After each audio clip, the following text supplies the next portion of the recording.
Hey everybody, welcome to the SOS Small Business Podcast, where we're helping you to build your brand to survive while developing people to thrive. And those people's meaning you. So welcome you guys for joining me. And thanks for those of you that pop onto it and listen to it. And I'd love for you to share this podcast with people that you might think can support it. So I am in the beauty industry. Obviously, beauty, health, and wellness is kind of my genre for the type of clients that I work with. But this information is still very effective for any small businesses and any small service businesses as well. So if you have a friend that maybe has a small business that just needs to understand a little bit more on strategic operational excellence, feel free to send them to it. You know, you can find this podcast on Anchor, iTunes, Spotify, and several other typical podcast platforms as well. So I talked about it in the beginning, building brands that survive while developing people that thrive. So as your host, Bonnie Bondeo, for this podcast, SOS Small Business Success Podcast, I'm right in there in the woods with you guys. So I'm a small business. I'm constantly building my brand. I have successes, I have failures, I have things that I'm tweaking all the time in order to make my brand obvious, relevant, sticky, to be able to capture the attention, to be able to sell products, to be able to, create new coaching clients out of it, to have people participate in the free programming that I offer, and then some of the paid programming that I offer. And the one thing that I have learned over all of this is that there is a level of consistency that we all have to strive for. And consistency is probably one of the most difficult things for small businesses to manage, because we're pulled in so many different directions. We have so many different hats that we have to wear that we sometimes think, I can't do it all, or I can't worry about marketing my business right now. I can't worry about where my sales are at right now. I just have to keep plugging along. But, in 2021, we all struggled in 2020. I just had my CPA finish my books, and it was devastating to see how bad 2020 was. But again, as an entrepreneur, and a small business owner, I had to become very resourceful. So I found other ways to produce revenue other than what I had traditionally done. And of course, my business, from being 50% live for speaking engagements and live trainings, I went 100% virtual. And the truth is, that is a space that I'm having to rebuild all over again. So if the majority of my listeners and the majority of my followers are in service-based businesses like salons and spas and those type of businesses, then you guys understand that, you're an in real life business. So going online is not necessarily an option, but there are multiple ways for you to find new revenue sources. And we're gonna talk a tiny bit about that today. But today I really want to talk from the terms of communication skills. So we're going to go into communication skills as our main topic today here. Now, the SOS part is, like anything, save our souls is kind of the generic term for it. But I say that it's strategic opportunities equal success. If you can strategically lay out a plan of action, there's a good chance you'll have success. And the success has many variables in there. So if you define success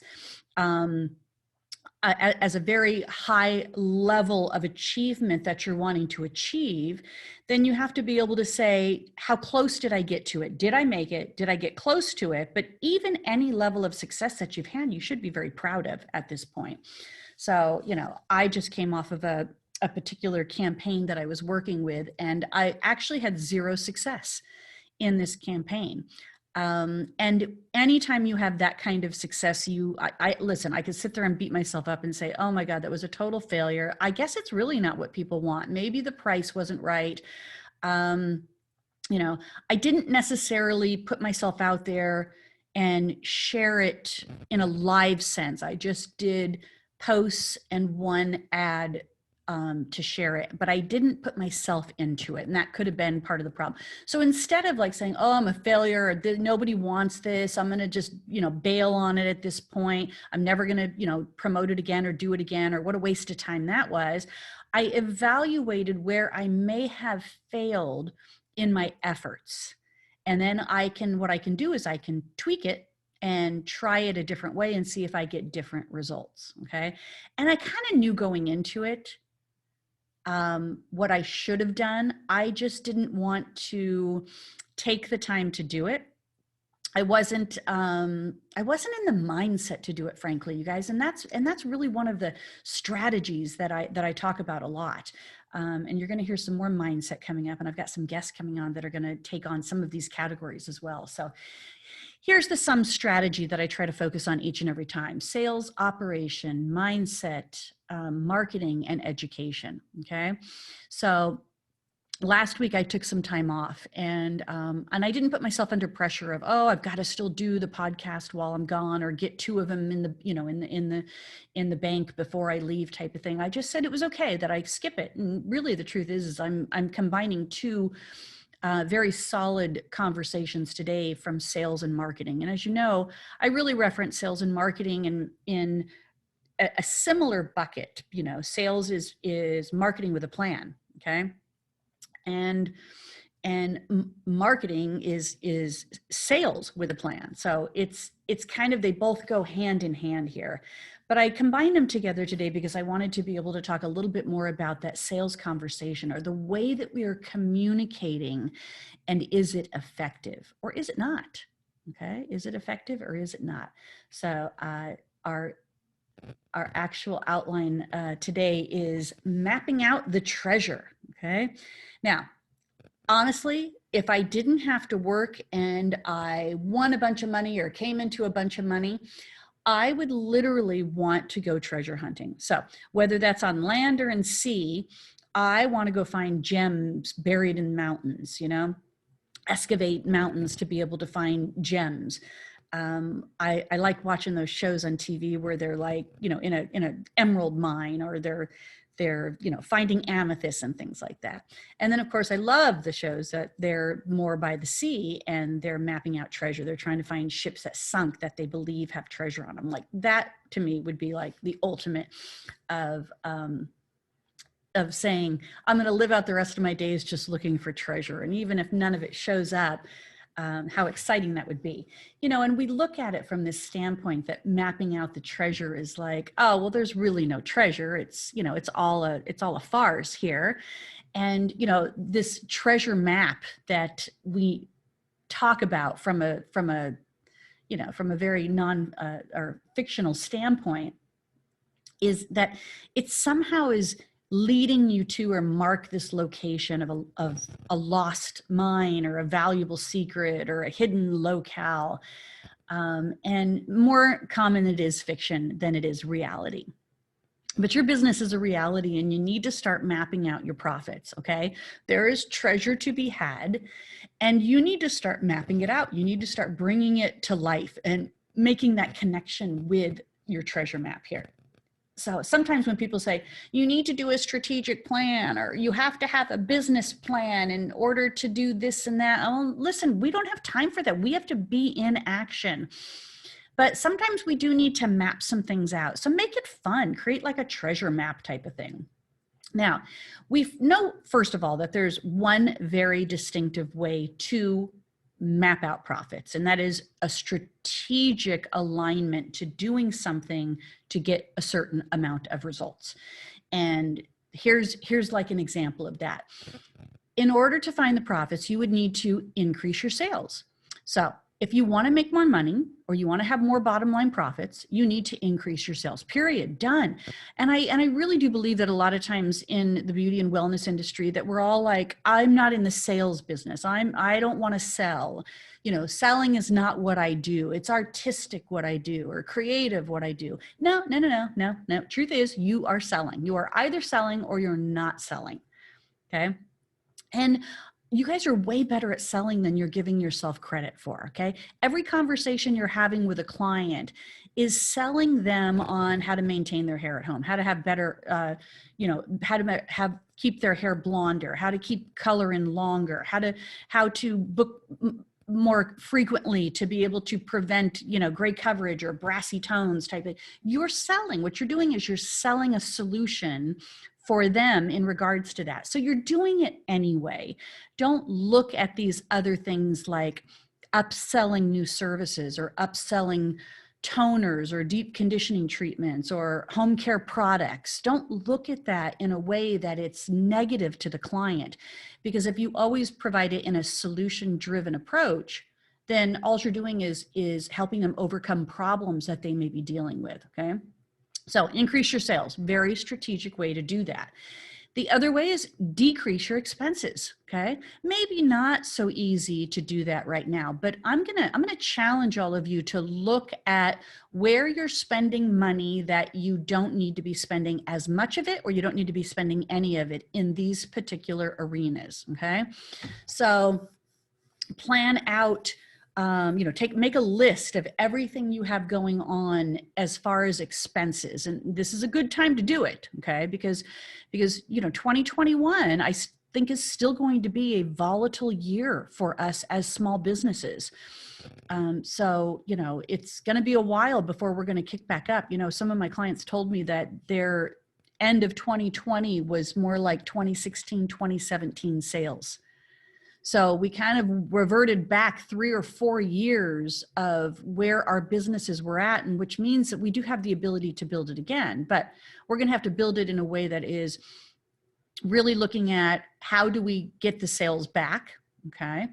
And how can we decrease our expenses right now? Now, I know that there's a lot of clients that may not be coming back. I know there's a lot of clients that might be picking up that drugstore color to make it easier on them, or because they feel it's a safer bet right now with the pandemic, okay? So you may have lost clients forever. You may have lost clients to drugstore color, Madison Reed, companies like that. And they may or may not come back whether the pandemic goes away. They might have found their little solution, and it's cheaper and it's easier and it's safer, okay? So if we know that some of these clients are not coming back, and if we understand that finding new clients is a whole different arena and a campaign approach to that, then we need to look at our expenses and figure out ways to be able to decrease our expenses. So I would suggest that y'all pull out your profit and loss statement, your P&L, do the detail one, and see where all your money is going, okay? And see if there's ways or opportunities that you can maybe decrease these expenses in there. And it could be a lot of miscellaneous things. It could be staffing. Okay, you might have, a whole bunch of people or people on your front desk, or maybe you have other people within your business that you're paying. It could be, cost of goods. Maybe you're paying for products to come every week and the shipping charges are, getting out of hand. Maybe if you ordered 2 weeks out and save money on the shipping charges, would that help? Now, that's obviously a cash flow concern that you might have to be able to look at. But if it's stuff that you know that you're going to be using the next week, it might save you a little bit of money. There's 101 ways to do this. Call up your phone company, call up your internet company, ask for discounts, ask for better plans at better prices. Look at what you're paying for credit card fees.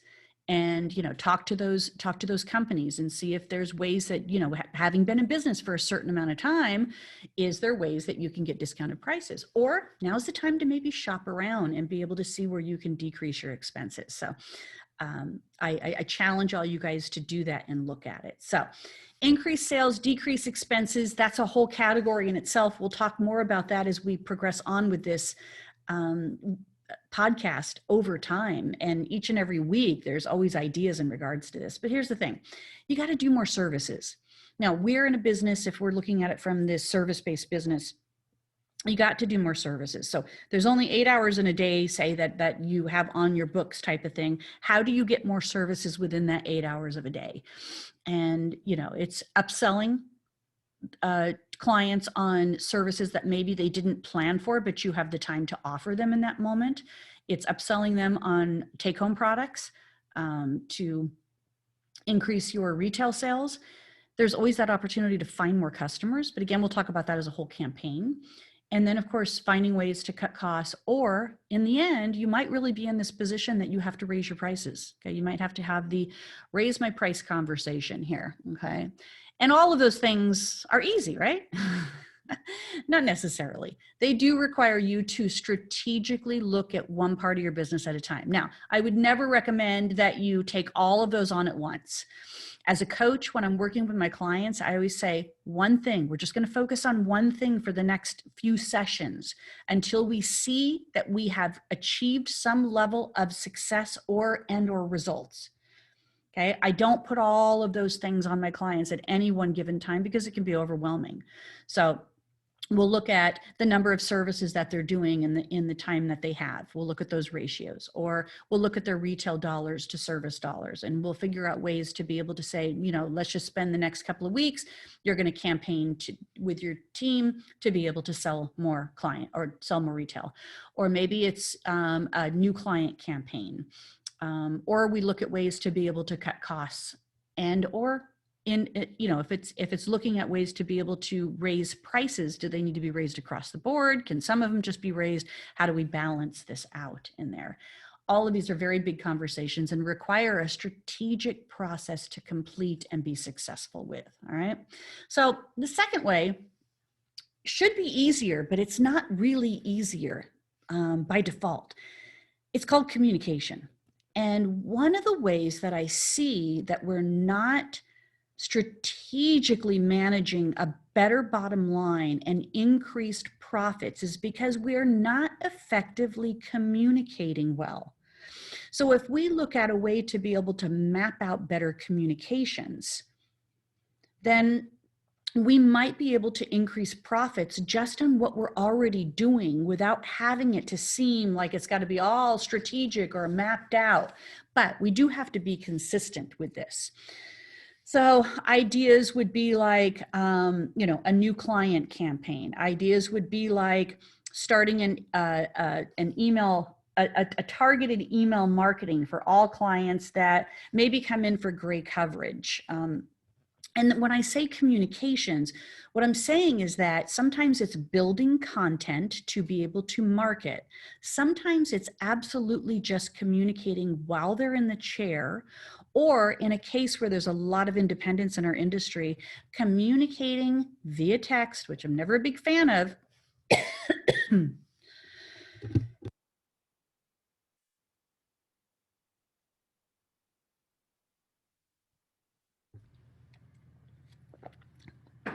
Sorry, had to do a little cough there. So I shut my microphone off. If we look at this form of communications and we say, how can I better communicate with my clients? How can I better build a relationship with them to where they continue to trust me, they continue to want to come in on a regular and ongoing basis, and they continually, or maybe will start, referring me to their friends and family as a great asset for a salon or as a hairdresser type of thing. Because this communication category that we're in, it is much harder than a strategic process, because we have learned how to communicate at a very young age under very different circumstances. In other words, there was no class in school that was say this, not that, okay? There was no class in school that says, it was like spell it this way, not that way. So we learned some of the grammatical things. We learned some of the ways and structure of being able to build sentences. But the truth is we didn't learn the emotional intelligence part of communication. And we have this whole past experience on how we communicated and how we learned to communicate, how we communicate today, because that hasn't changed that much. And we never learned an emotionally intelligent way to be able to communicate with clients. So I'm going to teach you a method today that I will guarantee success in all your conversations, that whether they're live in real life, okay, in person, or actually on the phone, all right, or whether they're digital, URL, email, text, voicemail, social media type of thing, okay? Now, obviously, it's going to vary if it's not a live conversation. So I'm going to take it in kind of, I'm going to take it from a standpoint of 101 posts that I see that fall into the same category every single time, and I can pinpoint where the problem lies every single time with the client communication, and why the client begins to start arguing with you, or why the client isn't in favor of what you're suggesting, and why the client will eventually leave you because they don't feel valued or appreciated, okay? So let's talk about what this method is. It's called the 3C method for communication success, all right? Now, I've been using it for years as a coach. I train my clients on this when they are in conflict situations or having to have, conversations with clients to be able to provide solutions or upsell to them. Okay, so here's the 3 C's. 1, connection. The first thing you have to do in a communication, and I'm going to show you an example in the end for this, okay? The first thing you have to do in a communication is you have to source the connective essence of it and start from there. So if somebody has a conversation with you or somebody is communicating something to you, you want to tag on to what the essence is of the conversation, all right? The second C is compassion. You want to express compassion and or empathy towards the situation or circumstance, okay? You always want to shoot for compassion over policy, empathy over rules in a communication, all right? You can get there. You can get to policy. You can get to those other things, but you always want to express compassion first. And the third C is curiosity. Ask a question to get more info or gauge acceptance of next steps, okay? Gauge acceptance of next steps. So in other words, what you're doing is you're kind of inadvertently asking if it's okay, but only as a strategy to have them be aware. Okay. It's not like you're really being like, okay, well, if you don't want to do it, I understand. It is a communication strategy of creating awareness. All right. And if you do it effectively, it can work really well in your favor. All right. So connection, compassion, curiosity. Those are the 3 C's. If you remember those 3 C's before starting any conversation with a client and, creating any conversations on text, you can even use this same technique to be able to share posts, market your business, market a service, market a product, the same thing. You're pretty much in essence kind of creating a engaging or sticky approach to a conversation with this. All right, so let's put it to an example here. All right, so here's an example text that I see people take a picture of their phones and post it up on these salon forums all the time, looking for, I don't know what they're looking for. Are they looking for support that they've done the right thing, or are they just like shocked by the way the client reacts? And if the client reacts negatively to the post, to what you've stated to them, then I'm going to put the onus on you, okay? It means that you did not do the 3C formula at all. If the client starts reacting negatively to what you've just stated in a text back to them, the onus is on you and your communication style, okay? So I'm not going to be in favor of you poking at a client. A client has a tremendous amount of value. If you add up what that client brings to you in a year and it pays your car payment, that client brings a tremendous amount of value to you. We cannot be discounting what this is, because right now finding clients is not easy. And it's going to continue to be a bit of a struggle probably for the remaining part of this year, all right? And anytime we're in a situation like this with a pandemic, it does give people the opportunity to switch locations, switch stylists, switch where they've been doing business with and who they've been doing business with. It also gives people an opportunity to say, hey, rent is low right now. I'm going to open up a salon. I've always wanted to. So it also increases the level of competition in the marketplace as well. Okay, so here's an example. Client texts you this 24 hours, less than 24 hours out from their appointment. So just shy of that 24-hour cancellation policy that you have in place. All right, and here's what she says. Hey, my son just won his division championship and now they're going to state. So I will need to reschedule my appointment. I can do next Tuesday.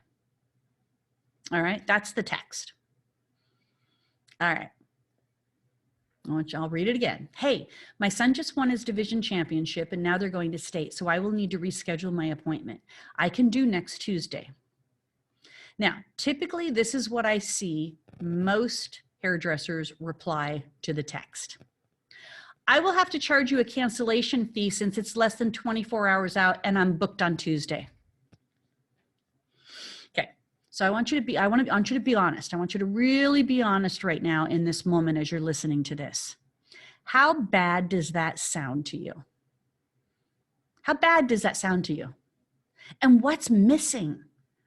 What is absolutely positively missing in all of this? Okay. All right. So let's go through what's happening in this right here. Here's some of your excuses. I don't have time to say much more. All right. It's my policy and I have to adhere to it. I have too many clients canceling on me right now. So I have to enforce this. I'm losing money right now because everybody's canceling on me. I'll just fire her anyway. Doesn't matter. All right. So those are things that you might be saying, but I want you to go a little bit deeper with this. I want you to look at it from a different perspective. All right. I don't have time to say much more. Yes, you do. Okay. You do, because it's not much more than that you would have to say in order to put the 3C formula into place. And of course, I'm going to share an example of that with you so that you understand it. It's my policy and I have to adhere to it. Yes. Policies are in place for specific reasons, but can you look at this client as one client out of all your clients and see, is she a repeat offender? Does she do this often? Is this the first time maybe that she's done this? Is there a way to make an exception on your policy if this is somebody that hasn't been a problem in the past? Okay. I have too many clients canceling on me. All right. Well, there's a lot of truth to that right now, unfortunately, you guys. People are very flaky. People are unsure what day it is. People, with schools closing, opening, look at the weather that's going on just this week.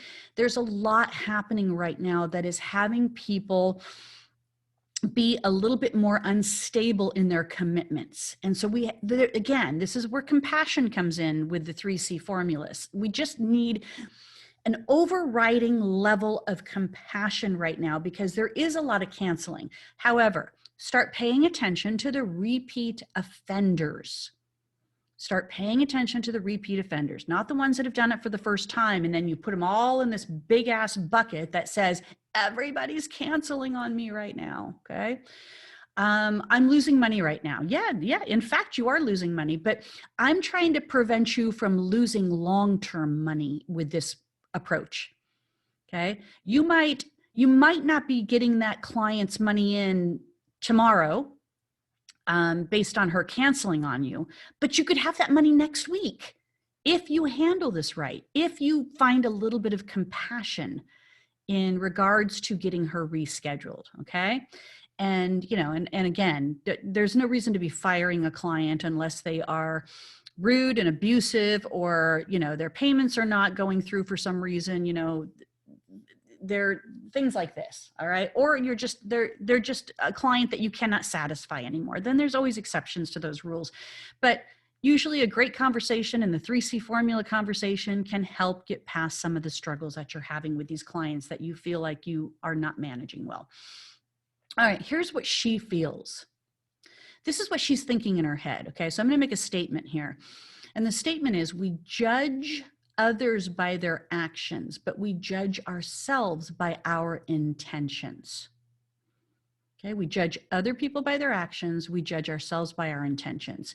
And that level of compassion that needs to come in part of the 3C formula is to look at people based on their intentions. And is there kind of a little bit of a gray area if you look at it from an intention standpoint versus an action? The action is she's canceling. Okay, so then we get upset. Her intention was not to cancel because she wasn't expecting something to come up. All right, she did not expect this to interfere with her hair appointment. Okay, it was not her intention to cancel. She usually doesn't cancel on you, maybe, okay? She feels unappreciated and undervalued as a client.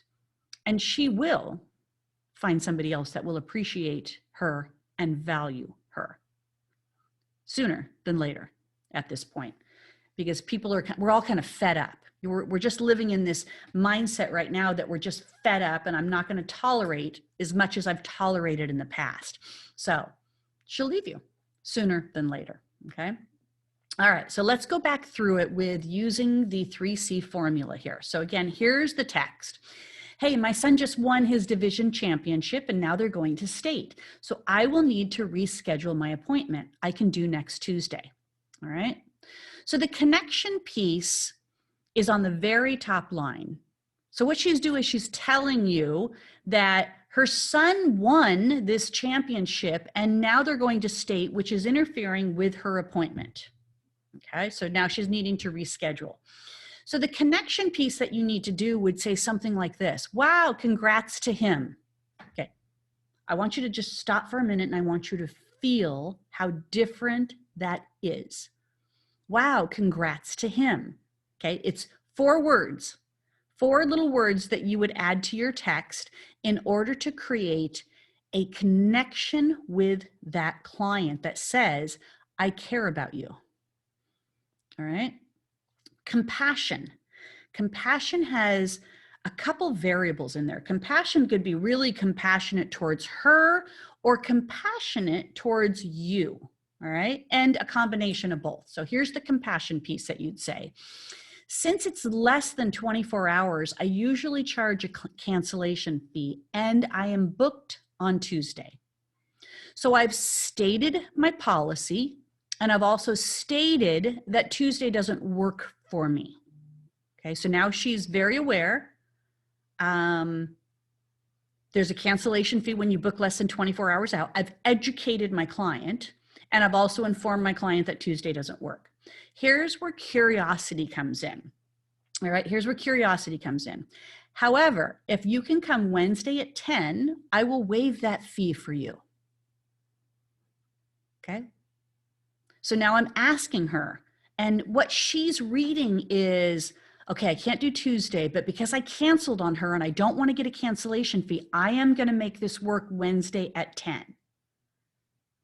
Okay. So you've kind of like directed her of how you want her to do business with you. You've made her aware that you have a policy in place. You've given her an option to rebook and not fall into your policy cancellation fee. And you are still getting the money, and she is still happy because she's on the books for next week, and you acknowledged her for her son's great success in winning the championship. It's a win-win all the way around, okay? Now, that was 1, 2, 3, 4, 5, 6, 7, 8, 9, 10, 11, 12, 13, 14, 15, 16, 20, 21, 22, 23, 24, 25. That was like 27, 28 words. Okay, so here's what it sounds like. Wow, congrats to him. Since it's less than 24 hours, I usually charge a cancellation fee and I am booked on Tuesday. However, if you can come Wednesday at 10, I will waive it for you. All right. So now you have to think, how is she responding to this? How is she going to respond to this? Because what you just did was you made her feel important by acknowledging her. You stated your policy, so you educated her, and you gave her an out on your policy cancellation fee if she commits to booking this appointment at that specific time. And it's going to go one way or the other. She's going to be like, oh, I can't do Wednesday at 10. Please tell me the next time I could come in. I'm so sorry. I know this is last minute notice. And she's gonna look for forgiveness. And the truth is, if you can get her on the books in the next week, you should give her forgiveness. Okay? Because this is a circumstance that just so happened. It came up, but it's very good news for her. It's probably the most exciting thing she has going on in her life right now is that her son won this championship. Okay. There's not a lot happening right now with any of us. So this is exciting for her. Give her that moment of having this as excitement without penalizing her in the conversation. And when she comes in next week, you get to talk with her about it. You get to continue to build that relationship. Okay. And what the client is very aware of right now is that she's going to have to figure out how to commit to this. She's not going to bail out of it because you've given her kind of a favor and you've welcomed her, you've acknowledged her. So she's going to say something like this. Yes, Wednesday at 10 is good and thank you. I appreciate it. What she's saying is thank you for understanding and thank you for valuing me as a client. This builds trust. It builds a stronger relationship with her. It builds loyalty for her to come back more often, buy more products from you, up level to different services. And it also builds her to be one of the number one type of clients that will refer you. Okay, she'll refer you. Because I want you to think about when you force your policy on somebody, are they going to refer it to a friend? Because what if a friend had a similar circumstance and then the friend goes, oh, I tried getting in with your hairdresser, but I had to cancel on her and she charged me $100 for a cancellation fee. So I'm not going back to her. Now that client is going, oh God, I never should have referred her to that. Okay, so this is a way to be able to make it be a win-win. You're still getting the money because she's coming in just in a week. Maybe you're not getting it this week and it might put you in a financial situation, but you have the money coming in next week to be able to do that. All right. Now, what she says next is critical. Okay. So you have to be aware what she says next is critical. But when I see these long posts on salon forums where you're battling back and forth with a client, I'm telling you, as a client, I wouldn't tolerate it. I would leave immediately. I would not tolerate it. As a hairdresser, I'd put better systems in place so that I don't have to have those kind of back and forth type of communications with my clients. So you have to remember this 3C formula, you guys, because I promise you it's going to save you from endless texts that get nowhere and leave both of you feeling bad. Okay? Connection, compassion, curiosity. All right. And if you want to find out more about it, you guys can always book a free coaching session with me. Maybe it's time. Maybe you're looking at your business and you're saying, you know what, it's time that I probably hired a coach and looked for some opportunities to be able to have someone help me. I'm even at that point right now. Like I just came off of a coaching program in October. And loved working with my coach in that. But, all things come to an end. I learn what I need to learn, and then I look for other things that I need to learn. And right now I'm at this place where I'm like, you know what? I need a coach that can teach me this, that can help me stay on track for this. Maybe it's time for you to be able to look at a coach that is industry savvy, that understands the business side of the business, but is not too disconnected from the business. So, and to be able to say, I just need this extra support right now because I have to rebuild my business. And frankly, I'm not quite sure all the things that I should be spending my time on doing. And I don't want to waste money on doing things that may not get me the results that I'm looking for. Okay. Find the experts that can help you get to the next level. That's the strategic opportunity for success. And find an expert that specializes in areas of sales, operation, mindset, marketing, and education. And if you want to book that appointment with me, I would greatly, I'd be thrilled to be able to support you and help you out. And you can go directly to SOS Salon Coaching, sossaloncoaching.com. And on there is an opportunity for you to set up a free session with me to be able to say, are we a good fit? Is what you need in order to regrow your business something that I can offer? All right. And there's no obligation. I'm not going to do a full-on sales pitch with you at that time. I am going to listen to you. I'm going to help you in that time that we spend together, but I'm also going to give you the options of what would be next and how you can apply that to be able to get to where you say you want to go. All right. So if you're interested in that, go to sossaloncoaching.com, click on the button that says free session. All right, guys, thanks for joining me today. As always, remember that we're about building brands that survive while developing you to thrive. Okay, I'll talk to you next week.